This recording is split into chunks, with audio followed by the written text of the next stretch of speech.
শেখ হাসিনা জয়ের $300 মিলিয়ন পাচারের অভিযোগ অনেকটাই সত্য জানালো দুদক। আওয়ামী লীগের পলাতক নেতাদের বিরুদ্ধেও ইন্টারপোলের রেড নোটিশ জারির পদক্ষেপ ট্রাইব্যুনালের। আবারও ডলারের বাজারে অস্থিরতা, দাম বেড়ে 127 টাকায় ঠেকলেও মিলছে না ব্যাংকে খোলা বাজারে। আমদানি ব্যয় বাড়া ও কারসাজিকে দুষছেন সংশ্লিষ্টরা। পুরোপুরি প্রস্তুত পটুয়াখালীর RNPL তাপবিদ্যুৎ কেন্দ্রের প্রথম ইউনিট। শিগগিরই আসছে বাণিজ্যিক উৎপাদনে, কমাবে ব্যয় ও আদানি নির্ভরতা। বড়দিন ঘিরে গির্জায় গির্জায় যেন উৎসবের রং। চট্টগ্রামের খ্রিস্ট ধর্মাবলম্বীদের নানা আয়োজন, বর্ণিল সাজে অভিজাত ও 5 তারকা হোটেলগুলো। এবং সিরিয়ায় সব অস্ত্র রাষ্ট্রের নিয়ন্ত্রণে থাকবে জানালেন ডিফ্যাক্টো নেতা আহমেদ আল শারা। দামেস্কের বিরুদ্ধে সব নিষেধাজ্ঞা প্রত্যাহারের আহ্বান তুরস্কের।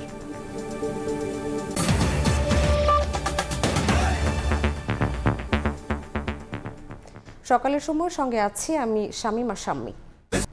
শেখ হাসিনা ও তার ছেলে সজীব ওয়াজেদ জয়ের বিরুদ্ধে যুক্তরাষ্ট্রে $300 মিলিয়ন পাচার এবং শেখ রেহানা ও তার মেয়ে টিউলিপ সিদ্দিকের বিরুদ্ধে 80,000 কোটি টাকা পাচারের অভিযোগ অনেকটাই সত্য। রোববার দুপুরে সেগুনবাগিচায় কমিশনের প্রধান কার্যালয়ে মত বিনিময়ে এই কথা জানান দুর্নীতি দমন কমিশনের চেয়ারম্যান ডক্টর মোহাম্মদ আব্দুল মোমেন। বলেন, শেখ হাসিনা সহ তার পরিবারের 4 সদস্যের বিরুদ্ধে তদন্ত করে ব্যবস্থা নেওয়া হবে। ওয়াজেদ জয়ের বিরুদ্ধে যুক্তরাষ্ট্রে $300 মিলিয়ন পাচারের অভিযোগ আমলে নিয়ে অনুসন্ধান শুরু করেছে দুর্নীতি দমন কমিশন। শেখ রেহানা ও তার মেয়ে টিউলিপ সিদ্দিকের বিরুদ্ধেও রয়েছে দুর্নীতির অভিযোগ। 9টি প্রকল্প থেকে 80,000 কোটি টাকা পাচার নিয়ে শুরু হয়েছে অনুসন্ধান।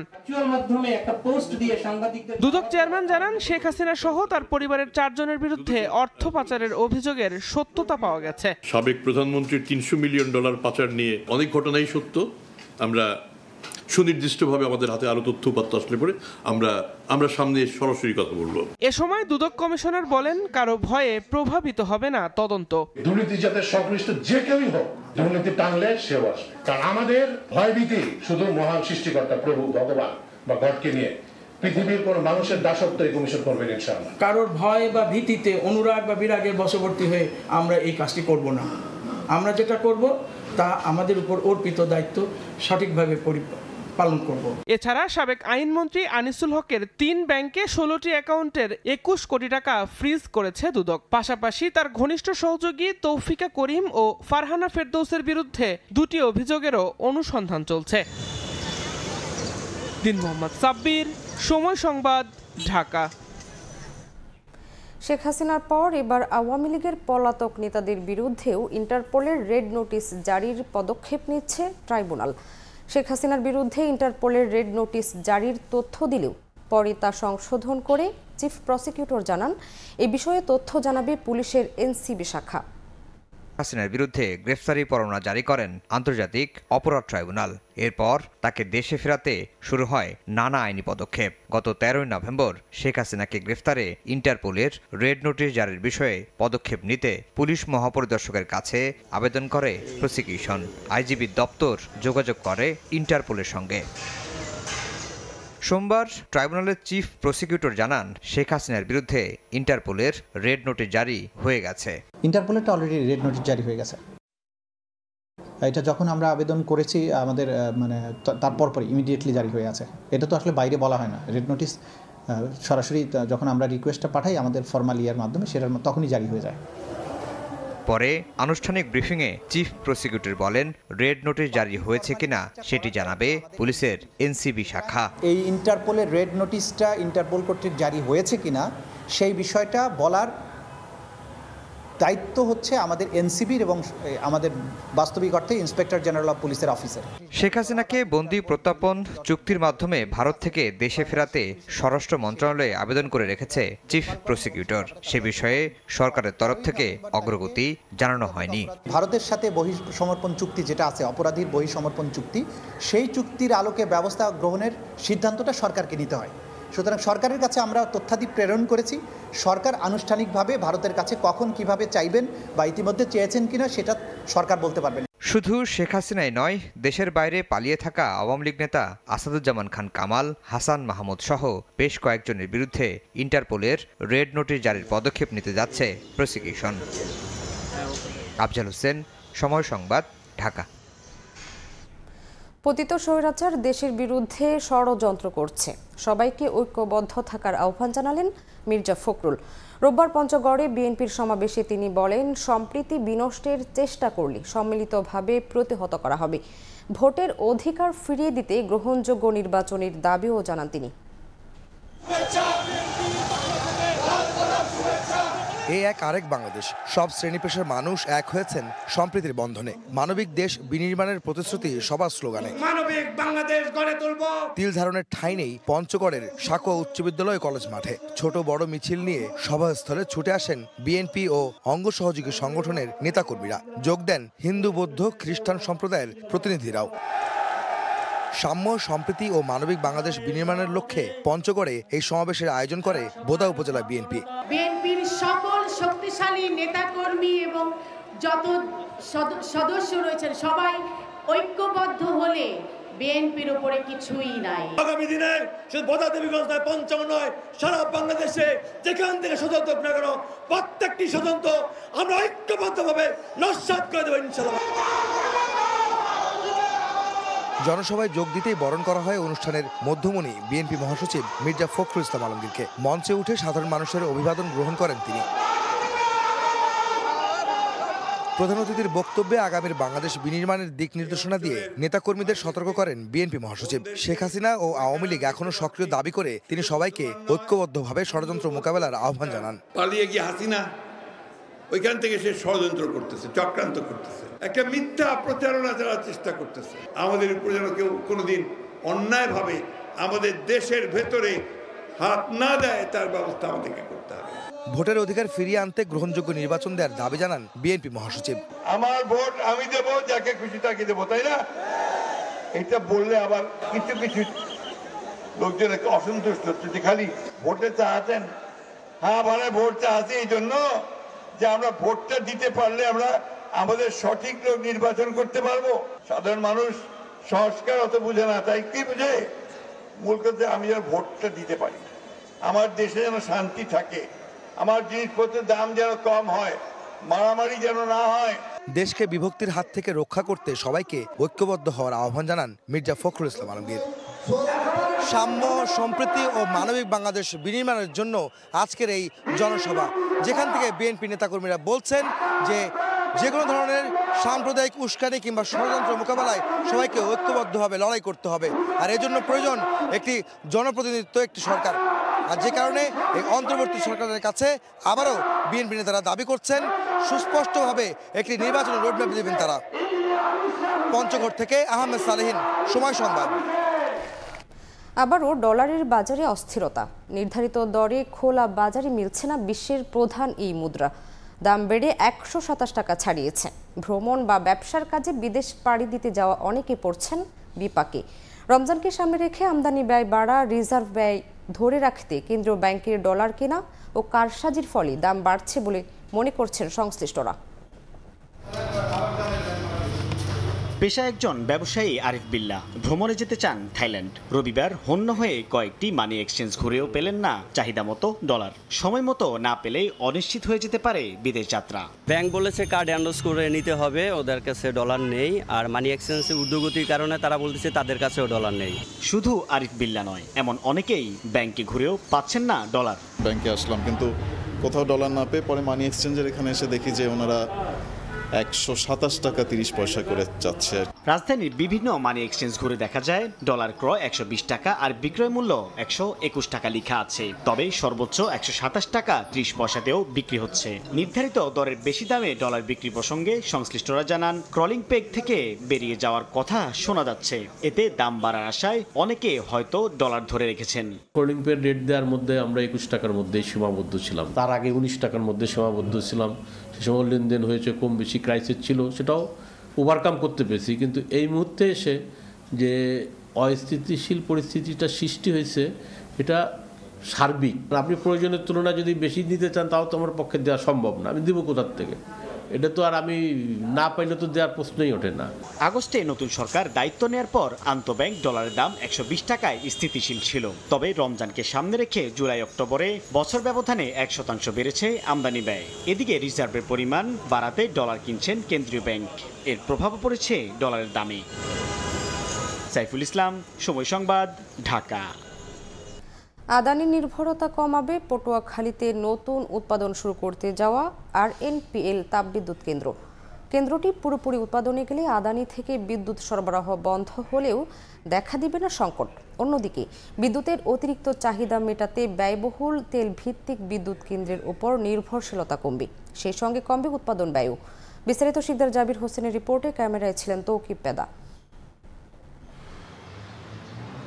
পটুয়াখালীতে নির্মিত 1320 মেগাওয়াট ক্ষমতা সম্পন্ন আরএনপিএল তাপবিদ্যুৎ কেন্দ্র বাণিজ্যিক উৎপাদনে আসছে শিগগিরই। কেন্দ্রের একটি ইউনিট উৎপাদনের জন্য পুরোপুরি প্রস্তুত। চলতি মাসের মধ্যেই পাওয়া যাবে ব্যাকফিড। আগামী বছরের মার্চের প্রথম সপ্তাহে বাণিজ্যিকভাবে প্রথম ইউনিট এবং মে মাসের শেষ দিকে দ্বিতীয় ইউনিটের বিদ্যুৎ জাতীয় গ্রিডে যোগ হবে বলে জানায় কর্তৃপক্ষ। 1320 মেগাওয়াট বিদ্যুৎ জাতীয় গ্রিডে দেওয়ার ফলে আমরা আশা করছি বাংলাদেশের সর্বমোট বিদ্যুৎ চাহিদার 10% বিদ্যুৎ আমাদের আরএনপিএল এর এই বিদ্যুৎ কেন্দ্র থেকে সরবরাহ করা সম্ভব হবে। সংশ্লিষ্টরা বলছে, দেশের বিদ্যুৎ চাহিদা মেটাতে ভারতের আদানি পাওয়ারের কাছ থেকে উচ্চ মূল্যে বিদ্যুৎ আমদানি করতে হয়, যেখানে প্রতি ইউনিট প্রায় 15 টাকা খরচ হয়। কিন্তু আরএনপিএল বিদ্যুৎ কেন্দ্রের উৎপাদন খরচ হবে মাত্র 9 টাকা। আর আদানির প্রায় সমপরিমাণ বিদ্যুৎ উৎপাদন করতে পারবে আরএনপিএল তাপবিদ্যুৎ কেন্দ্র, যার কারণে কেন্দ্রটি উৎপাদনে এলে আদানি নির্ভরশীলতা অনেকটাই কমবে। বিদ্যুৎ কেন্দ্র চালু হলে আগামী গ্রীষ্মকালে আমাদের লোডশেডিং এর পরিমাণ আমাদের অনেক কমে যাবে। বর্তমানে দেশে গ্রিড ভিত্তিক বিদ্যুৎ কেন্দ্রের উৎপাদন সক্ষমতা প্রায় 27,740 মেগাওয়াট। এর মধ্যে কয়লা ভিত্তিক বিদ্যুৎ কেন্দ্রের সক্ষমতা 5,683 মেগাওয়াট। আরএনপিএল এর সক্ষমতা যুক্ত করলে দেশে নির্মিত কয়লা ভিত্তিক কেন্দ্রগুলোর মোট সক্ষমতা দাঁড়াবে 7,000 মেগাওয়াট। নতুন এই কেন্দ্রটি পায়রা বিদ্যুৎ কেন্দ্র হতে মাত্র 2 কিলোমিটার উত্তরে রামনাবাদ নদী তীরে অবস্থিত। প্রায় 27,000 কোটি টাকা ব্যয়ের এ প্রকল্পের নির্মাণ কাজ শুরু হয় 2019 সালে। এজন্য এখানে অধিগ্রহণ করা হয় 950 একর জমি। শিকদার জাবির হোসেন, সময় সংবাদ, পটুয়াখালী। 3টি নৌ অগ্নিকাণ্ডের ভয়াবহতায় অর্ধশতাধিক প্রাণহানির পরও ঝালকাঠিতে নির্মাণ হয়নি নৌ ফায়ার স্টেশন। 3 বছরেও প্রস্তাবিত স্টেশনটি এখনও কাগজপত্র চালাচালির মধ্যেই যেন সীমাবদ্ধ। এতে ক্ষোভ জানিয়েছেন জেলাবাসী। পলাশ রায়ের পাঠানো তথ্য ও শামীম হোসেনের ছবিতে রিপোর্ট। পাকিস্তান আমল থেকে জ্বালানি তেল কোম্পানির 3টি ডিপো সুগন্ধা নদী পাড়ে ব্যবসা চালিয়ে আসছে। তেল খালাস করে নদীতেই নোঙর করে সব বড় তেলবাহী জাহাজ। 2021 সালের 12 নভেম্বর সুগন্ধা নদীতে সাগর নন্দিনী 3 নামের নোঙর করা তেলবাহী জাহাজটিতে বিস্ফোরণ ঘটে। বছর না যেতেই 2021 সালের 24 ডিসেম্বর সুগন্ধা নদীতে বরগুনাগামী এমভি অভিযান 10 লঞ্চে আগুন লাগে। আর 2023 সালের 1 জুলাই আবারও নোঙর করা তেলবাহী জাহাজ সাগর নন্দিনী 2-এ বিস্ফোরণ হয়। ঝালকাঠি নৌপথে পরপর 3টি অগ্নিকাণ্ডের ঘটনায় দাবি ওঠে একটি নৌ ফায়ার স্টেশন নির্মাণের। শুরু হয় জমি নির্বাচন সহ কাগজপত্র চালাচালির কাজ, কিন্তু গত 3 বছরেও হয়নি কোনো অগ্রগতি। এতে শঙ্কা আর ক্ষোভ সচেতন মহলের। ডিপুর বিভিন্ন রকম তেলের, পেট্রোলের জাহাজ, ডিজেলের জাহাজ নদীতে থাকে, সেক্ষেত্রে আমাদের এ জায়গা সেফটির জন্য কোনো একটা নৌ ফায়ারের সিস্টেম নাই। অনতিবিলম্বে ঝালকাঠি এই সুগন্ধা নদীর তীরবর্তী স্থানে একটি নৌ ফায়ার স্টেশন যেন স্থাপন করা হয়। নৌ ফায়ার স্টেশন নির্মাণেও কাজের অগ্রগতির গদ বাঁধা বক্তব্য দিয়ে দায় এড়ানোর চেষ্টা ফায়ার সার্ভিসের কর্মকর্তার। ইতিপূর্বে যে আমাদের জমি নির্বাচনের জন্য আমাদের ডিপার্টমেন্ট থেকে যে আমাদের নির্দেশনা দেওয়া হয়েছে, রিপোর্ট পাঠানো হয়েছে। ঝালকাঠিতে নৌপথে 3টি অগ্নিকাণ্ডে 59 জনের প্রাণহানি হয়, আহত হয় শতাধিক। সময় সংবাদ, ঝালকাঠি। বড়দিন ঘিরে উৎসবের রং চট্টগ্রামের গির্জাগুলোতে। নানা আয়োজনের প্রস্তুতি খ্রিস্ট ধর্মাবলম্বীদের। যিশুর গোয়াল ঘর, ক্রিসমাস ট্রি থেকে শুরু করে প্রতিটি ঘরই সাজানো হচ্ছে আকর্ষণীয় সাজে। জমকালো আয়োজন অভিজাত এবং 5 তারকা হোটেলগুলোরও। নুরজামাল আতিকের ক্যামেরায় বিস্তারিত জানাচ্ছেন ফেরদৌস লিপি। বর্ণিল সাজে বন্দরনগরীর গির্জাগুলো। খ্রিস্টান ধর্মাবলম্বীদের সবচেয়ে বড় ধর্মীয় উৎসব বড়দিন উপলক্ষে তৈরি করা হয়েছে প্রতীকী গোশালা, যেখানে দেখা মিলে যিশুর মনোরম জন্মদৃশ্য। পাশে বর্ণিল সাজে সাজানো ক্রিসমাস ট্রি, আলোর মালার সঙ্গে খেলনা, চকলেট, ঘণ্টা সব ঝুলিয়ে সজ্জিত করা হয়েছে সুখ ও সমৃদ্ধির এই প্রতীককে। বিশ্ব মানবতার কল্যাণ কামনায় গির্জায় গির্জায় প্রার্থনা দিয়ে শুরু হবে বড়দিনের আনুষ্ঠানিকতা। প্রস্তুতি শেষ গির্জাগুলোতে। 24 ডিসেম্বর রাত 9টা এবং রাত 12টায় দুটি মূল প্রার্থনার মধ্য দিয়ে শুরু হবে এই আয়োজন। পরদিনও নানা আয়োজনে মুখর থাকবে গির্জা প্রাঙ্গণ ও খ্রিস্টান পাড়া মহল্লাগুলো। আমরা প্রতি বছর অপেক্ষা করে থাকি দিনটার জন্য। 24 তারিখ রাতে আমরা এখানে আসি চার্চে প্রার্থনা করার জন্য। বড়দিনে আমরা অনেক আনন্দ করি, ফ্রেন্ডসদের সাথে ঘুরি। ঈশ্বরের কাছে প্রার্থনা করে, যিশুর কাছে প্রার্থনা করে যে সবাই ভালো থাকুক, সবার মঙ্গল হোক। যিশুর জীবন আদর্শে ও মাহাত্ম্যে বেড়ে ওঠা ও বড় হওয়ার পাশাপাশি সকলের মাঝে যেন সৌহার্দ্য আর ভ্রাতৃত্ব গড়ে ওঠে, এমন বার্তা যিশু খ্রিস্টের জন্মোৎসবে। প্রার্থনা নিবেদন করি আমাদের প্রেমময় ঈশ্বরের কাছে এবং তার পুত্র যিশু খ্রিস্টের মধ্য দিয়ে আমরা ঈশ্বরের কৃপা আশীর্বাদ লাভ করতে চেষ্টা করি। বড়দিন উপলক্ষে ইতিমধ্যে নগরের অভিজাত ও 5 তারকা হোটেলগুলো সেজেছে বর্ণিল বাতি, সান্তা ক্লজ ও ক্রিসমাস ট্রিতে। উৎসবের দিন থাকছে জমকালো আয়োজন। শিশুদের জন্য কিডস পার্টি সহ থাকবে নানা রকমের খেলাধুলাও। এছাড়া থাকবে খাবারের নানা মেলা সহ বিশেষ অনুষ্ঠানেরও। বাচ্চাদের এই গেমসগুলোতে গার্ডিয়ানরা নিয়ে আসবেন, প্লাস সান্তা ক্লজ থাকবে। উইনার যারা হবেন সান্তা তাদেরকে গিফট হ্যান্ড ওভার করবেন। চট্টগ্রাম নগরীতে 15টির মতো গির্জা রয়েছে। বড়দিন উপলক্ষে প্রতিটি গির্জায় থাকবে বাড়তি নিরাপত্তা ব্যবস্থা। বিশ্বের সকল অশান্তি দূর হয়ে শান্তি সমৃদ্ধিতে ভরে উঠুক এই পৃথিবী। যিশু খ্রিস্টের দেখানো সত্য ও ন্যায়ের পথে চলুক মানব জাতি। বড়দিনে এমন প্রত্যাশা খ্রিস্টান সম্প্রদায়ের। ফেরদৌস লিপি, সময় সংবাদ, চট্টগ্রাম।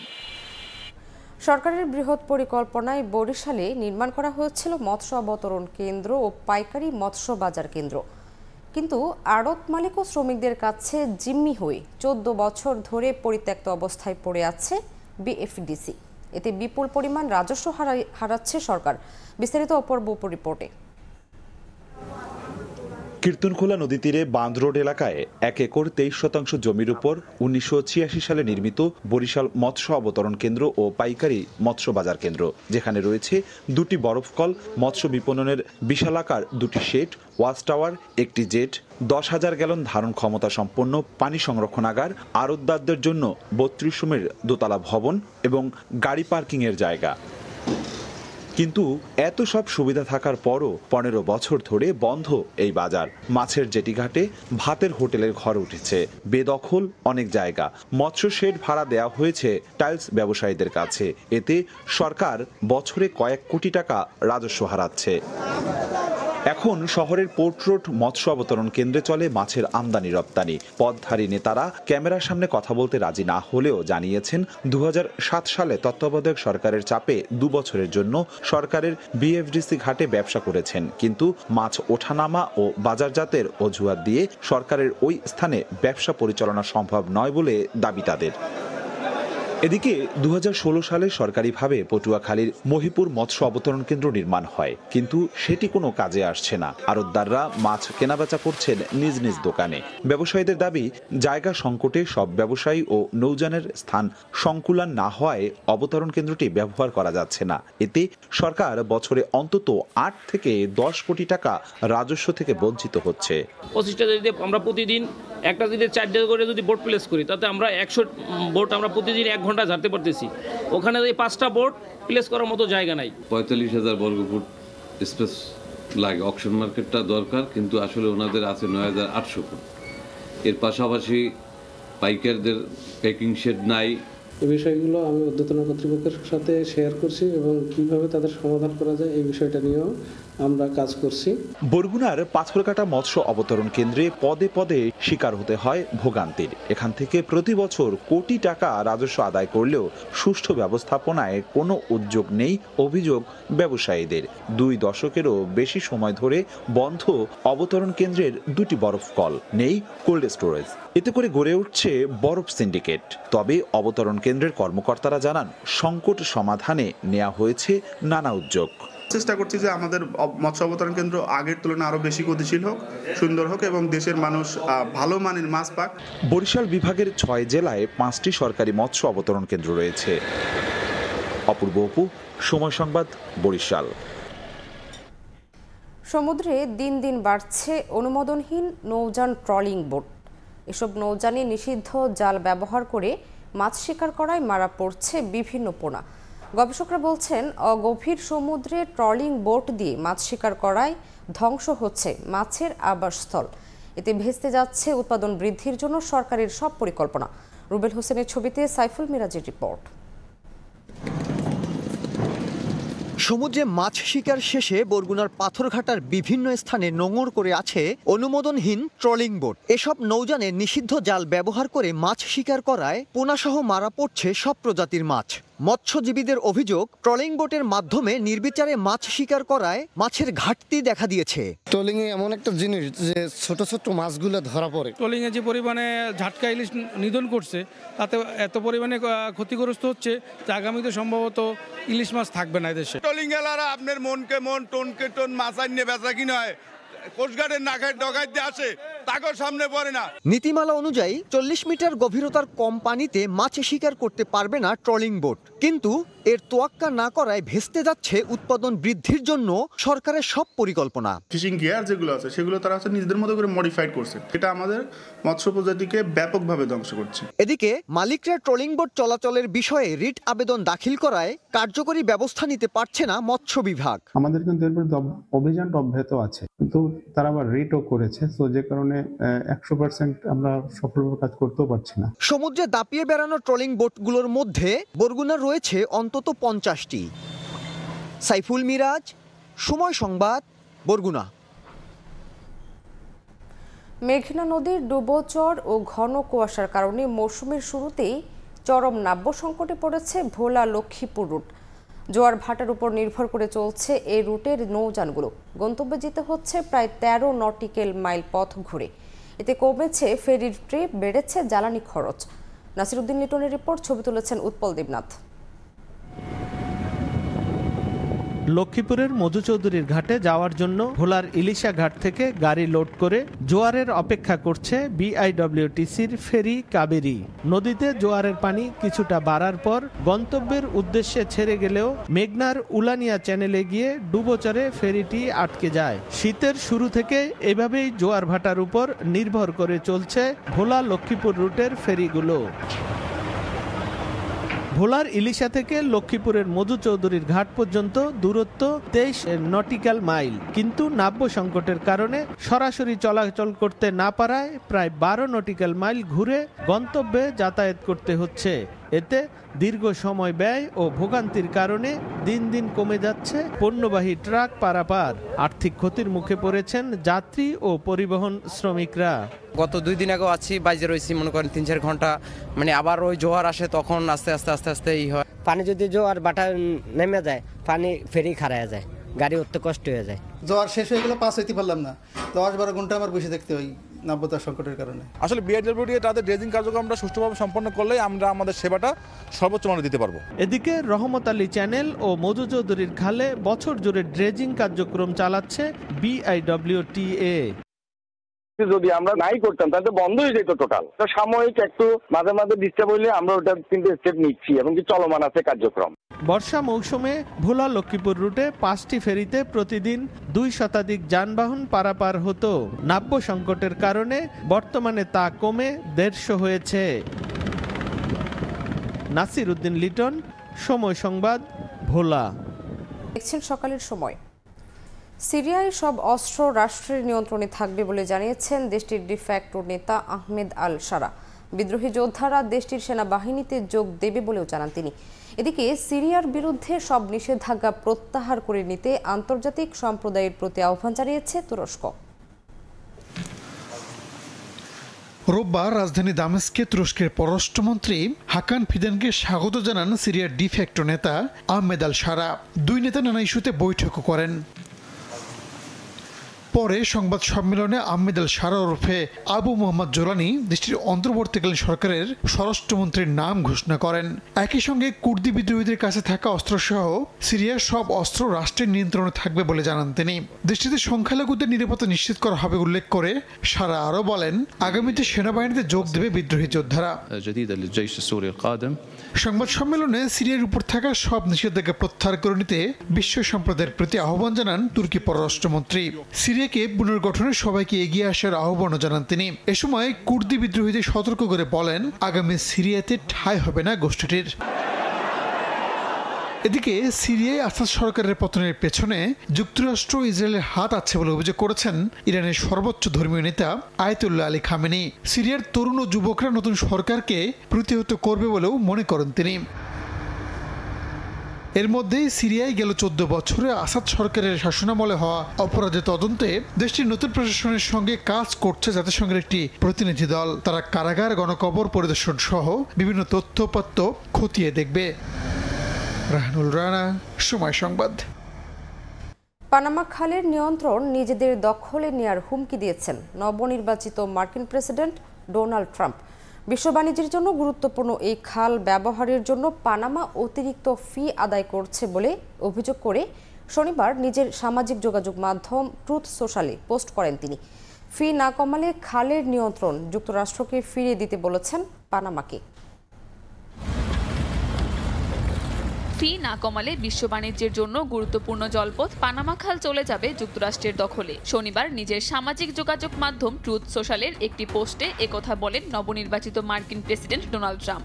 অভিযোগ করেন, পানামা খাল ব্যবহারের জন্য অতিরিক্ত ফি নিচ্ছে পানামা। যথাযথভাবে খালটি পরিচালনা করতে না পারলে যুক্তরাষ্ট্রের কাছে হস্তান্তর করতেও বলেন তিনি।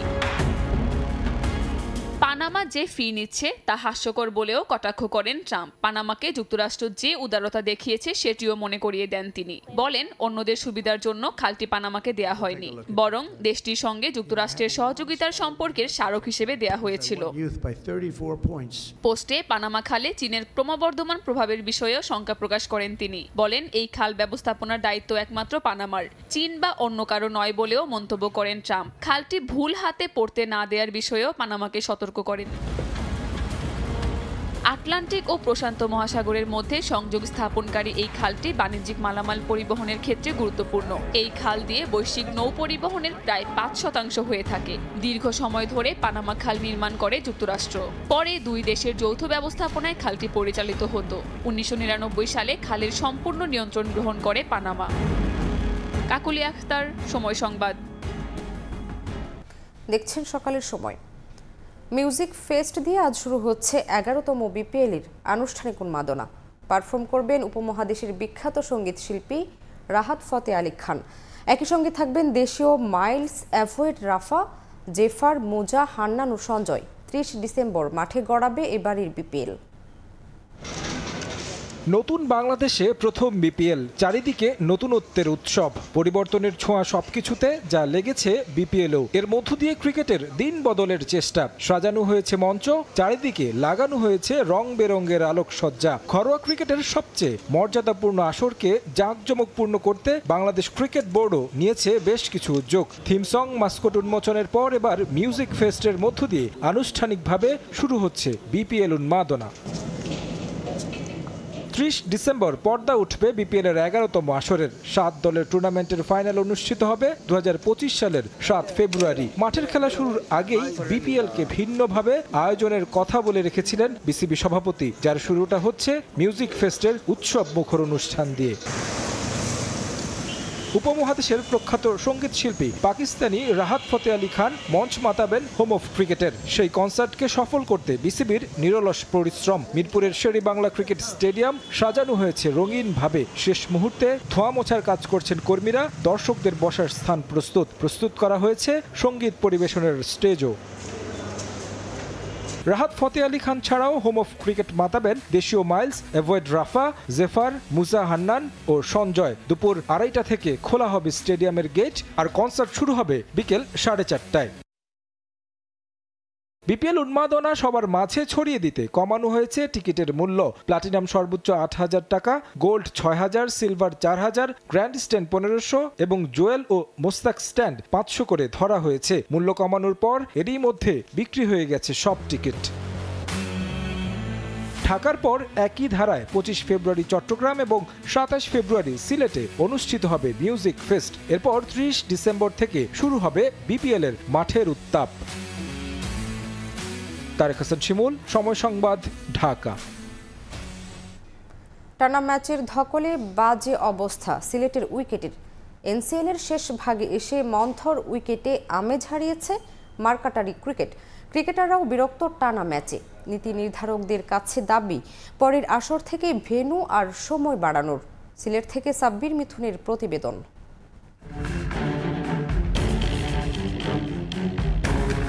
এনসিএল এর লঙ্গার ভার্সন, মেয়েদের সিরিজ, এরপর টি-20।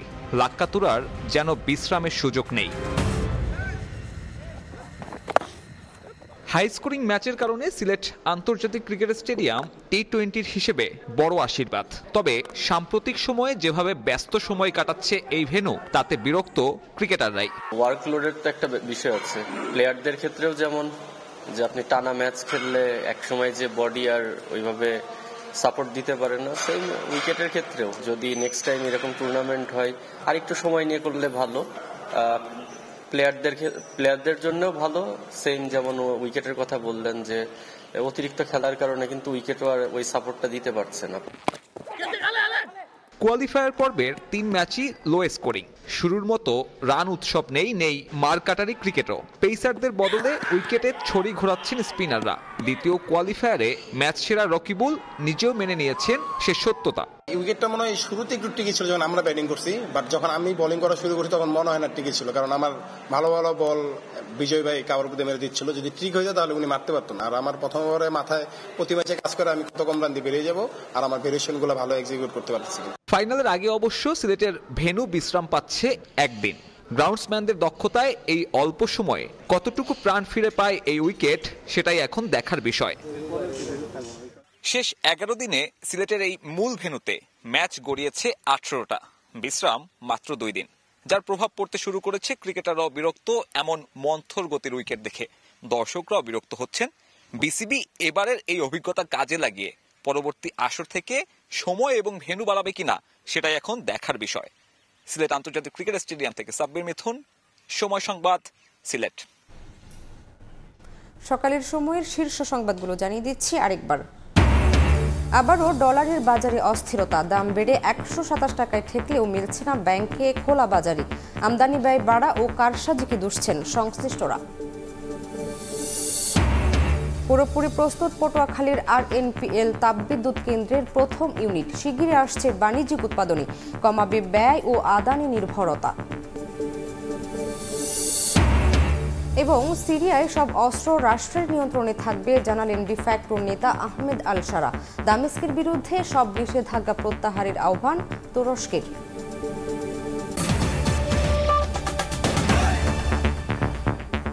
এ ছিল সকালের সময়। সঙ্গেই থাকুন সময়ের।